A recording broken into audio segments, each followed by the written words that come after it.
Hello. Hey, there's our happy faces. There.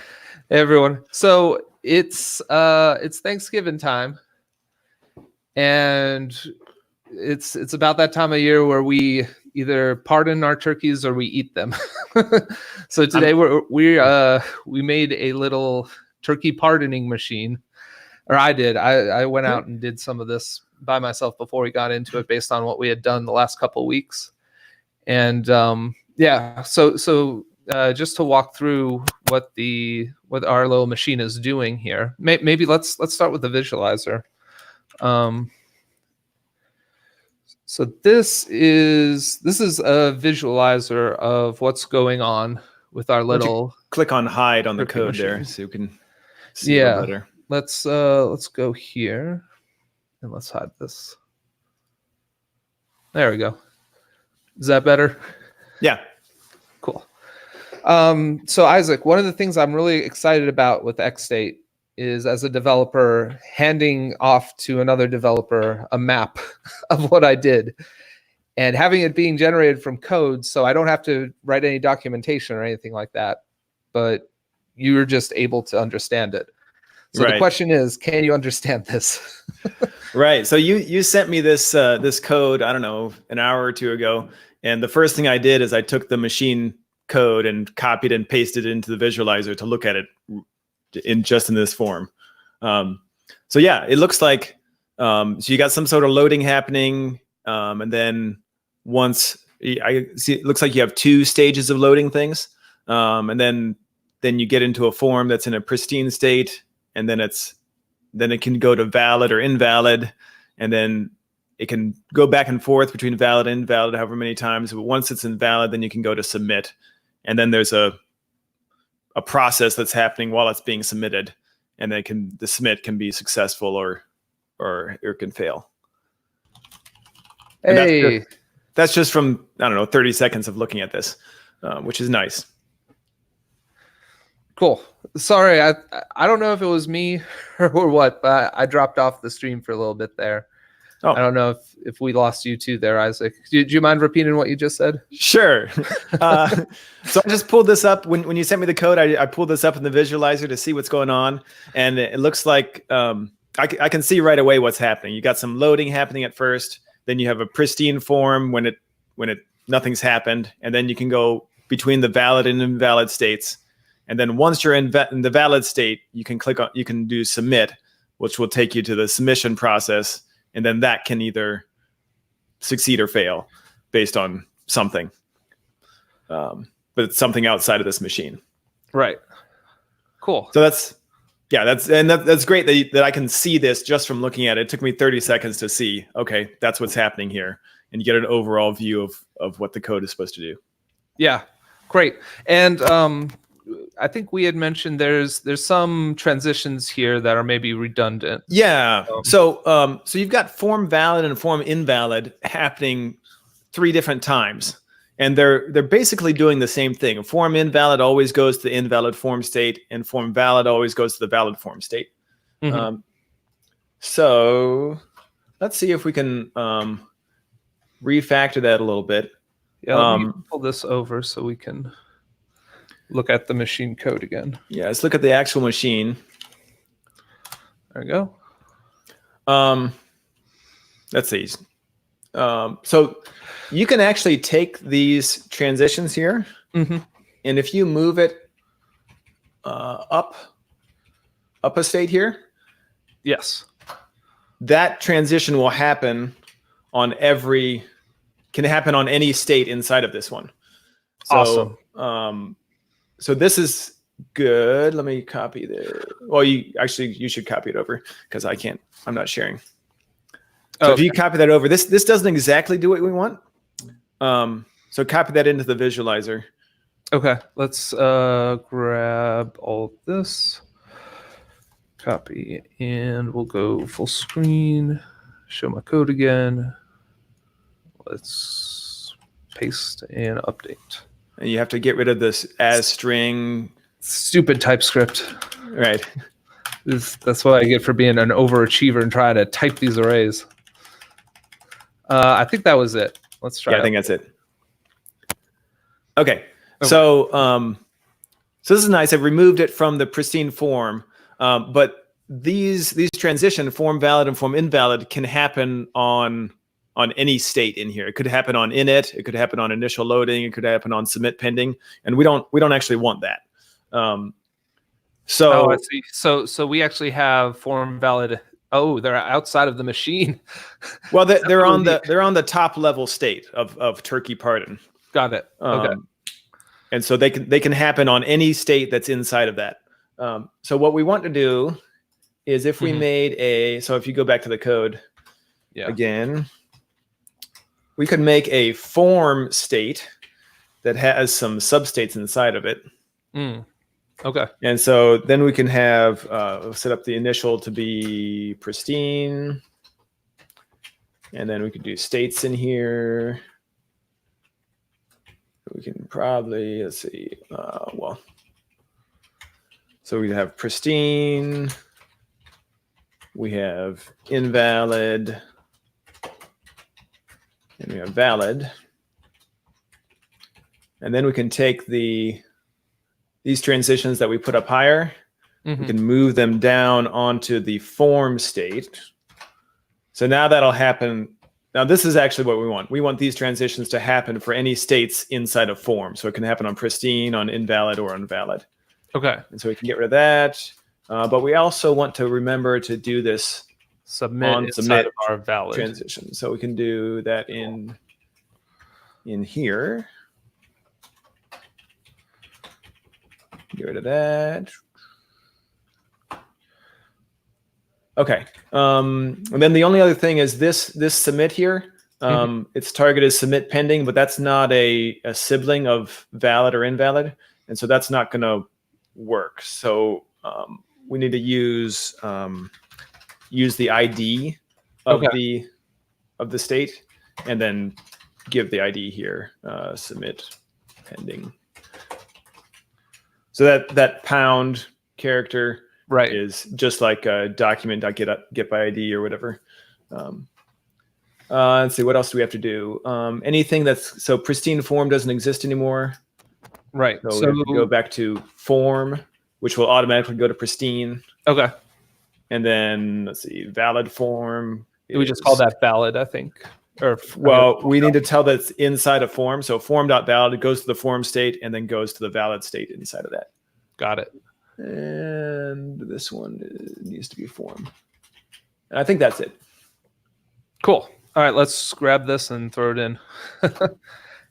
I'll remember to remove the string arrays this time. Boom. And see how this looks. Can I do multi-cursor in here? No. I've tried that many times, and I always forget that I think Command D does a cut instead of cut the whole line, which it must be some, I don't know. Okay, Turkey pardon event.form. Yeah, click update again to see what's going on. Turkey pardon.form on event form valid. Okay. So that is, you can actually change it within here if you want, or you can go back to the code. Let's do it in here. Do you know where? So the error said the state is on the form state, turkeypardon.form. So we go there, we go to the form state and look at the form valid transition. And the target is valid space form, which doesn't exist. Okay. So we need to go to just valid. Just valid. Actually, just valid won't work because that's going to look for a sibling of the form state named valid. I see. So you can either do form.valid or you can do just .valid, which will say look inside of this state. Let's do that here. That's neat. Yeah. Let's see if that works. Now that should, there we go. Okay. So now it's you got less arrows moving around. Yeah. It's a little clearer what's happening. Machine here. I like it. Is that what this is? Another machine? Yeah, kind of a machine inside a machine. It's just a sub-state, but yeah, that's basically what it is. It's a machine inside a machine. Okay. And so form valid and form invalid, as long as you're inside that form state, Mhm. You can toggle between the invalid and valid states. And I can't get back to pristine. I'm Right. noticing. That was Unless the I way it go was through before submit. too. You Yeah. could never get back to pristine. Yeah. So Um, that's working as intended. And then if we submit success, that's the only way we can get back to pristine after all that. Right. Yeah. Now, if you go to and then submit failure, we'll go straight back to the valid state. Right. So if we go to valid, submit, and submit failure, we're going back to the valid state. Right. Cool. Which I'm not sure if it should. Maybe it should be invalid because something bad happened. I don't know. But Yeah. it clears depends on validation. That's kind of what's going there. right. It depends on what submit failure means. But Yeah, that's true. It works for now. So now that we've changed the machine, let's see if we can refactor the code real quick. yeah, we have to update our HTML to render it. Well, I think we're going to have to do stuff inside of the higher level too. Let's see. So we want to go to Turkey example component. Okay. Let's see. Take a look. Maybe the console has some good hints what's going wrong. Sorry, I just updated the machine to do what we did in the visualizer. That's why it's working now. Okay. So let's see if we eat. Oh, okay. So render judgment's not coming up. I imagine that has something to do with this. Let's see. We didn't change any of the events. So that's the event names are all the same. Yeah. I think we probably only need to change the Turkey example HTML. Okay. Yeah, I thought for sure we'd have to do something with the actual component code. Okay, so we want state. So this will actually be now. Will this be state.form.value? No. So your state is still. Okay. Yeah. Your state is. This will actually be form.valid. Is that right? I think so. Let's print out the state.value. So okay. Just let's just take this into state.value like that. Yeah. Okay, so this is our state right now. Okay, so it's an array. It's an object here that says it's inside the form state, and then inside of that it's in the pristine state. So there's you're using state.value, which works great for flat machines. Mm-hmm. But as soon as you get into anything more complicated, you probably want to do state.matches. Okay. And then you pass in this. Cool. So now if we refresh, so form.valid will still, let's see. They're invalid. And if I unclick, so what's rendering my form invalid right now? Oh, hold on. Because you want it to be disabled when it's not in form.valid. So disabled, so not state.matches. Got it. Form.valid. Or if you could put it in state.matches form.invalid. I don't know what pristine. I don't know if you want to be able to submit in pristine or not. Yeah, we shouldn't be able to submit in pristine. So. Okay. So not state.matches form.valid. Yes. So that looks good. So right now we're in a pristine state. We can't click the button. So that's reflected here in this disabled. But one of the things that's really nice about what we just did here is we're disabling this further than just on the UI layer. So if we go back to the class here, when we're calling, so I have, looking at my constructor, I'm injecting a Turkey service here. Let's see if I can flash the API real quick. So we're pretty much just mocking out a RESTful API. But if we look at where we're calling this Turkey service, let's see if I can find Turkey service .fetch. So this is triggering off of the load Turkey state action right? So it's firing. So it's kind of like the machine's causing this fetch to fire. So even if this button were turned on, I believe we'd stop it from firing the API call unless we're in the proper state. Or did I do this wrong? No, I think that's right. You're just talking about two different things. I think load turkey state happens. Let's look at the visualizer again. Yeah. Let's make that big. Load turkey state happens at the beginning on init. Okay. When you go to the init, if you refresh if you refresh, the arrows should come back. Maybe actually just click reset. Sorry, I told you the wrong thing. Can we go back? Nope. Nope. No, we have to paste the code in again. Anyway, it was on the init state.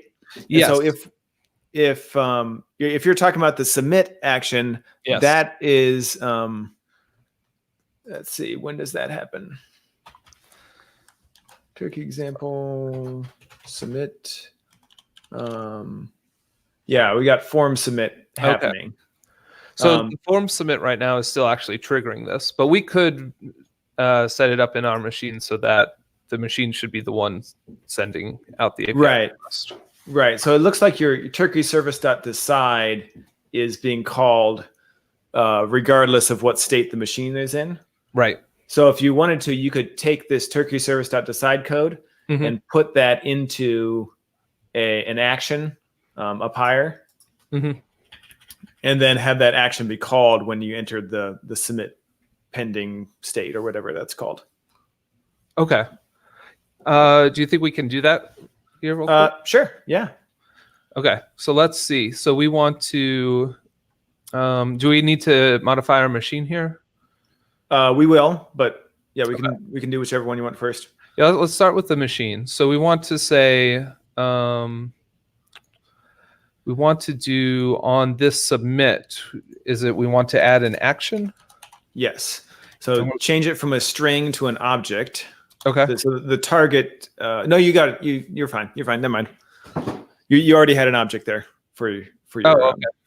Cool. So the transition. Target is saying this is the next state I'm going to. The action is kind of like the side effect that happens. Correct. Yeah. Doing it. Okay.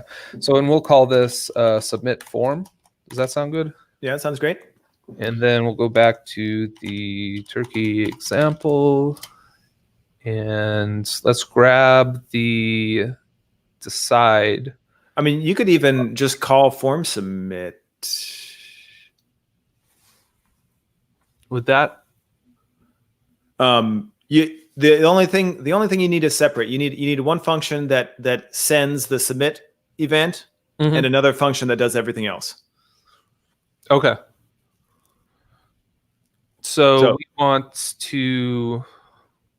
Well, if we're doing that, is that function that does everything else? Is that the action? Yeah, that's the action. Yep. Okay. So what we want to do then, I guess, is. I mean, you could just paste that code directly in, and you don't have to call a function. You could just paste it in. Okay. So do you want to show me what you mean by that? Sure. Yeah. Let's. Okay. So we could have a function on submit button clicked here, and in there, all we need to do is. Oh, I see. We just send the. Is just do that, and then the machine decides what to do with that value, and then form submit. We just need to. So this form submit is not called by anything right now, and so up here in our actions, if we go up to underneath new turkey state, we can. What's it called? Submit form. Is that the name of the action? And we can give it context and event, but I think we don't even care about the context. We could just do this dot form submit. And so that way, if for whatever reason the state machine doesn't call the submit form action, right? The form submit function never gets called. Right. Let me what if we were to do this, Isaac? What if we took I'm thinking of a way we can clean up this code. So I'm going to grab this. I'm going to stick it right here. And then I think that does everything we need to do. And then we could just say submit form is this dot form. Yeah. Yep. Does that work? Cool. Yep. Do you mind if I do that with these ones here real quick? Sure. So we'll just say this new turkey state. We'll paste him right here. What do I call it? New turkey state. State. And then Get rid of the arrow. Yep. Cool. And then one more. We'll grab this. Oops. Turkey state. Copy this dot load turkey state. And you may run into issues with this bindings. I think you definitely will, actually. So you either need to use an error function, or you need to do dot bind. Got it. Let's use arrow functions then. Okay, so then load turkey state equals. Oh, I don't think you have to do const. You just do load turkey state equals the arrow function. Right. There you go. Same thing for the other ones. New turkey state and. Oops. And form. Yep. Actually. Yep. Need to do that too. All right. There we go. And I've still got an error up here. This dot form. What is the error? I think I'm missing a. There we go. And I was used before just initialization. So now that these are actually properties, I think put them up top. Well, you could. I think that's just a lint error. Let's see. Can we do an ignore? No, I guess not. Okay. No, you have to. Yeah, you'd have to move them up top. Interesting. In order to do that. All right, let's throw them up top. Copy. And cool. So that just gets rid of the pyramid of death that I was seeing inside of that code. Oops, this is not what I want. Want to collapse you. There you go. Cool. It still doesn't like it. Yeah, now it's just a lint error. Okay. Warning about declaring a variable after a function. Right. But now we're actually in the state where we wanted to be, where even if somehow we were able to force press this button when we're not in the right state, that API call wouldn't go through. Right. So we can render judgment on our turkey, and it's not working. What's happening now? Okay. All right. Live debugging. Let's do this. So let's do a log here. Let's see. Mm-hmm. So I am logging out the changes to the machine already. So we can look at that if you like. Does it get to the form submit function? Or actually, yeah, see if it goes to submit. So I get submit success. Okay. Well, so it's made it there all the way then. It's gone through everything. It just hasn't updated the UI. Mm-hmm.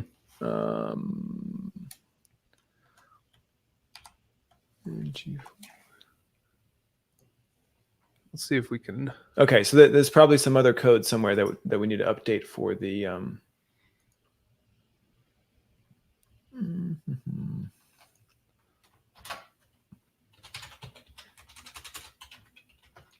New turkey state. What's this? Submit.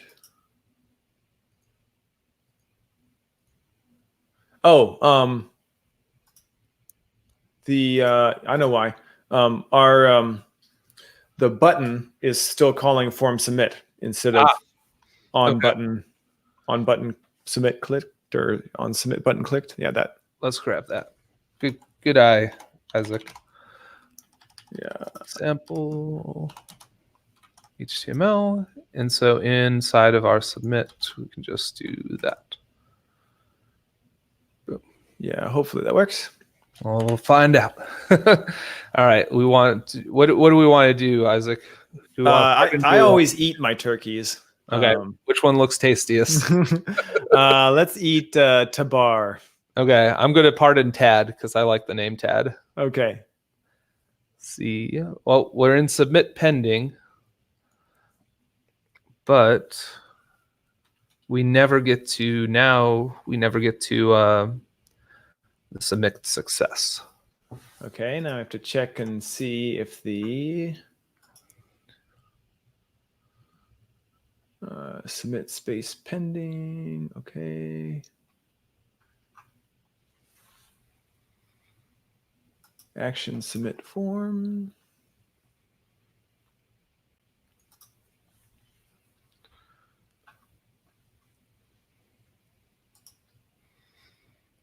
Oh, is it? Did we change the name of these? No, these should still be the same, right? Yeah, those should still be the same.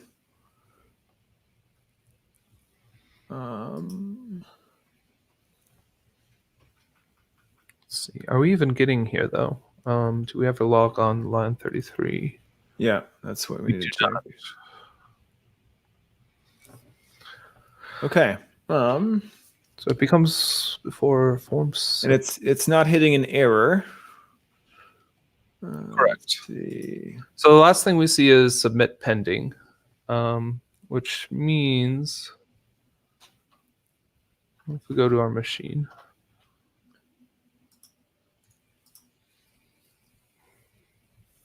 The action of submit form should be called there.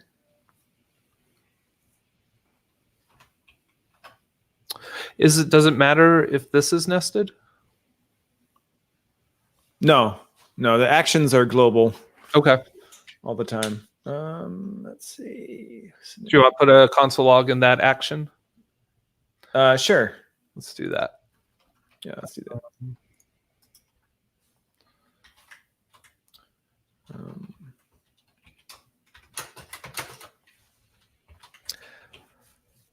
That's the problem with trying to clean your code. Yeah.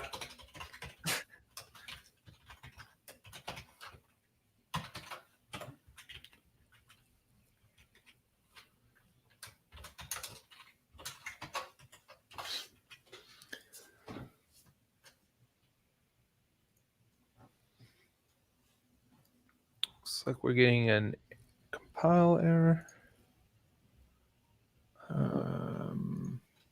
Maybe it didn't. Maybe I changed things too fast.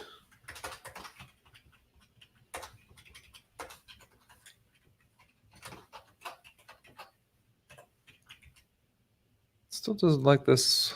Comma expected. What line is it on? Well, I think you just need another. There you go. Okay, there we go. Yep. Stupid curly braces. Yep. There you go. All right. Okay, let's see if that console log comes through. Negative. Okay, submit form.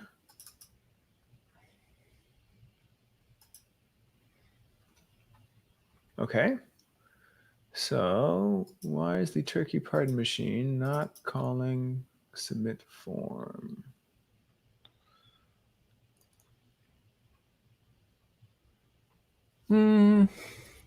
Maybe. Oh, instead of action, it should be actions. That's why. That's it. That's silly, but I'll take it. Cool. Let's make sure it actually does work, though. Let's eat Tabor. Let's pardon Tad. Judgment has been rendered. All right. We are, well, hang on. We're in an invalid state now. What happened to our pristine state? Oh, interesting. I think I think it sent us back to valid and then immediately switched to invalid. Yeah, let's see. I bet your submit I bet success. the reactive forms emitted some invalid. Yeah, you know, I bet in some of my in the black box that is the form, I think I am calling set value multiple times when the value gets updated. So the interesting thing is I just don't ever see it go to pristine though. Oh no, right. Well, when it's successful, yeah. Well, when it's successful, it goes to pristine. You're right. Yeah. Submit success sends it to pristine, and then it kind of thrashes with several different values because of the way the form's set up. So that's why that's happening. So that could be cleaned up inside the black box. But that's really interesting to see how we had the reactive forms as kind of this own take on state management, and then X state here, and seeing them work together. It actually wasn't that bad. Like if we look at what we did here, you know, this is under 100 lines of code in the component file here to get that. And this, I mean, it works really well because even with the reactive forms emitting a whole bunch of events back and forth, the state machine can handle that just fine. It says, okay, you're invalid. Okay, you're invalid. Now you're valid. Now you're invalid. Now you're invalid. And if you get more than one at the same time, you're invalid, invalid, invalid. It says, okay, fine, you can stay there. That's okay. You do your thing, form. Yeah. I'll just be here. Right. Cool. Well, this was fun. I definitely want to get into testing with this. Okay. Maybe we can look at doing something with that next time. So I'm curious, Isaac, would you use like Cypress to test something like this, or is most of the code generation based around Jest? I mean, you could test this any way you test anything else. So end-to-end test works just fine. End-to-end tests don't care how it's implemented under the hood. And then you could also use Jest for just testing the component itself. And so, you know, whatever layer you want to test, if you want to directly test the state machine itself, that's just like testing, like it's as simple as testing a reducer. Like in NGRX, you just give it some inputs and expect the output, and then you're done. But then there's also experimental alpha, I think, XState/test library, which we could dig into, which is pretty cool. Where it lets you programmatically let the computer write your tests for you, which that would be fun to get into. That would be awesome. Just pop out some tests and just have half your work done right there. Cool. Very fun. Awesome. Thanks, Isaac. Enjoy eating your turkeys. Yes, I will. And you can tell your kids it's named Tabor. Yeah, Tabor the turkey is done for. Sweet. All right. Well, I think we'll probably take next week off because I'm off next week. But we'll see y'all in a couple weeks. Okay, sounds good. Bye. See ya.